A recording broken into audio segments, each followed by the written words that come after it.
Hello বন্ধুরা, খুব শীঘ্রই শুরু হতে যাচ্ছে জয়পুরহাটে মাসব্যাপী বাণিজ্য মেলা।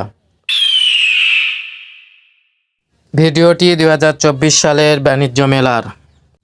গত বছর খুব জাঁকজমকপূর্ণভাবে মেলাটি আয়োজিত হয়েছিল। মেলাতে ঢোকার টিকিট ছিল 20 টাকা করে। 2025 সালের 22শে মে থেকে আবারও শুরু হতে যাচ্ছে সেই বাণিজ্য মেলা। আপনারা সকলে আমন্ত্রিত।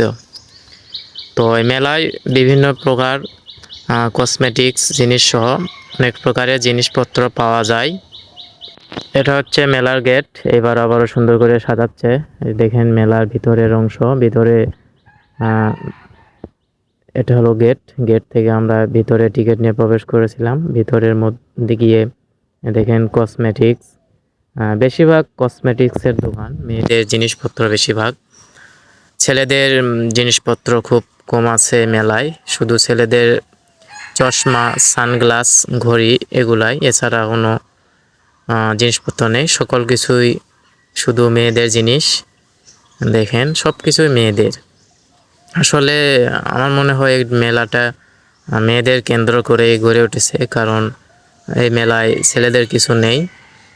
ছেলেরা শুধু কিনে দেয় মেয়েদেরকে, এটাই ছেলেদের পকেট ফাঁকা করার মেলা আর কি, যাকে বলা হয়।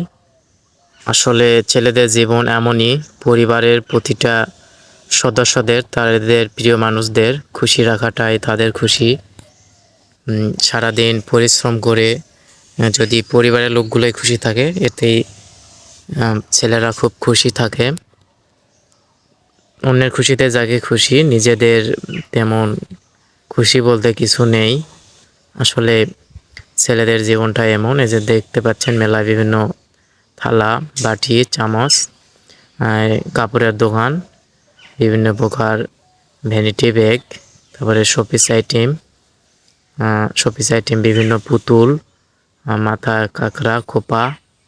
তারপরে মেলা বিভিন্ন ধরনের রাইডস আছে, দোলনা, ওই যে চরকি, তারপরে ট্রেন, তারপরে কনসার্টের জন্য আলাদা একটা জায়গা, এবং মেলায় সুন্দর একটা ফুলের দোকান, যেগুলো কাস্টমস কাপড়ের ফুল। এবং মেলায় বিভিন্ন প্রকার লাল নীল বাতি দিয়ে একটা জাঁকজমকপূর্ণ অবস্থা। তো ইনশাল্লাহ যারা 24 সালে আসতে পারেননি, 25 সালে আসবেন, খুব সুন্দরভাবে মেলাটি উপভোগ করবেন।